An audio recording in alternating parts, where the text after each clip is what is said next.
یہاں مجھے ایک بات سمجھ میں نہیں آتی، ادھر سوشل میڈیا میں کیا لوگوں کو کس نے حق دیا ہے کسی کی دل آزاری کرنے کا یا کسی کا دل دکھانے کا؟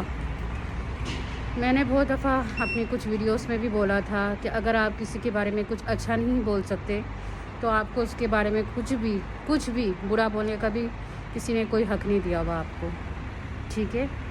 میں نے یہ بات بہت دفعہ مینشن کی۔ ابھی کچھ دن پہلے میں کسی سندھیوں کی براڈ کاسٹ میں گئی تھی، اللہ معاف کرے، بہت ہی کیا بولوں میں، چھوٹی سوچ کے مالک تھے وہاں پر لوگوں کی ذہنیت۔ میں فرسٹ ٹائم ان کی براڈ کاسٹ میں گئی، مجھ سے ان لوگوں نے انٹرویو کی جگہ میری بے عزتی کرنا شروع کر دی۔ یہ بولا کہ ہم نے آپ کی ویڈیوز دیکھی ہے، آپ تو عمر میں بہت بڑی لگتی ہیں، آپ نے ابھی تک شادی کیوں نہیں کی؟ بتاؤ یہ کس نے حق دیا ہوا ہے اس کی ذاتی زندگی میں دخل دینے کا، یہ بولنے کا کہ تم نے ابھی تک شادی کیوں نہیں کی؟ بھائی میں نے شادی نہیں کی، میری مرضی، کیا پتہ اللہ نے میرا جوڑ نہیں لکھا ہوا اس دنیا میں، یہ بھی تو ہو سکتا ہے۔ کتنی عورتیں، کتنی چھوٹی عمر کی لڑکیاں بھی میں دیکھتی ہوں آج کل بیچاری اللہ کے پاس چلی جاتی بغیر شادی کے۔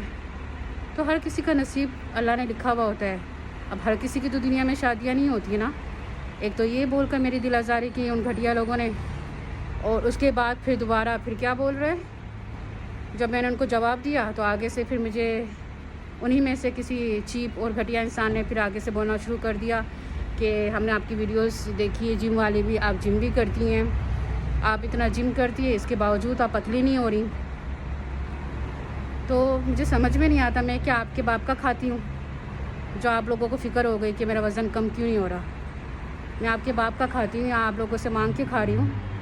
نہیں نا، میں اپنے نصیب کا کھاتی ہوں جو بھی کھاتی ہوں، اور لازم نہیں جو انسان زیادہ کھاتا ہو وہی موٹا ہو۔